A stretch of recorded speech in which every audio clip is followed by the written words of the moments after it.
मुंबईत पश्चिम आणि मध्य रेल्वे मार्गावरती लोकलमध्ये सकाळी 5 ते 11 या वेळेमध्ये 3 डबे विद्यार्थ्यांसाठी राखीव ठेवा. भाजपा नगरसेविका तेजस्विनी घोसाळकरांची मागणी. रेल्वे मंत्र्यांना लिहिलं पत्र. ठाण्यातलं बारवी धरण पूर्ण क्षमतेनं भरलं. 7 स्वयंचलित दरवाजातनं पाण्याचा विसर्ग.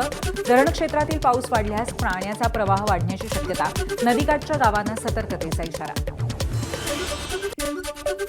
गोंदिया जिल्ह्यासह मध्य प्रदेशमध्ये झालेल्या मुसळधार पावसामुळे वैनगंगा नदीच्या पाण्याच्या पातळीत वाढ. नदीवरील धापेवाडा बॅरेजचे 17 दरवाजे उघडले.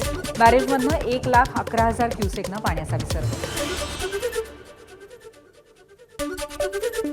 धाराशिव जिल्हा परिषदेच्या शिक्षण विभागाच्या कारभाराच्या विरोधात प्राथमिक शिक्षक संघटनांच्या सर्व शिक्षक समन्वय समितीचे जिल्हा परिषद कार्यालयासमोर धरणं आंदोलन.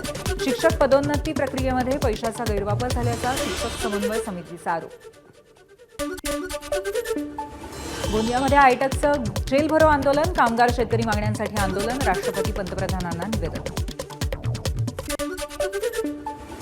जालन्यामध्ये लालबावटा संघटनेचं आंदोलन. 4ही श्रमसंहिता रद्द करा या प्रमुख मागणीसह इतर मागण्यांसाठी आंदोलन. आंदोलकांना पोलिसांनी ताब्यात घेतलं. मागण्यांची दखल न घेतल्यास निवडणुकीत उत्तर देऊ, आंदोलकांचा इशारा.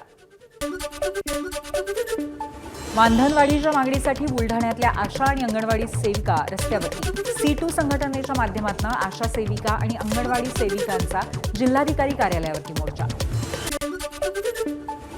लातूर महापालिकेमध्ये अधिकारी आणि कर्मचाऱ्यांसाठी आंदोलन. कामबंदमुळे कार्यालयीन कामकाज ठप्प. वेतन आणि GST अनुदान वाढीची मागणी. कॉक्रोच जनता पार्टीचे संस्थापक अभिजित दिपके यांच्या विरोधात त्यांच्या पक्षातील कार्यकर्त्यांचं उपोषण. नव्यानं उभारलेल्या संघटनेत फक्त स्वतःच्या जवळच्या लोकांना स्थान दिलं जात असल्याचा कार्यकर्त्यांचा आरोप. धुळ्यामध्ये 2 तासात हत्येचा उलगडा. शेतात पत्नीची दगडाने ठेचून हत्या. पती पोलिसांच्या ताब्यात. गुन्ह्याची दिली कबुली. मुंबई गुन्हे शाखेकडनं पिस्तूल बाळगणाऱ्या आरोपीला अटक. 2 स्वयंचलित पिस्तूलसह 10 जिवंत राऊंड्स जप्त केले. साकीनाका पोलीस ठाण्यामध्ये गुन्हा दाखल. मुंबईत बिबट्याच्या कातडीची तस्करी करण्याचा प्रयत्न. डोंगरी पोलिसांची मोठी कारवाई. 1 जण ताब्यात. 30 लाखांची कातडीही जप्त.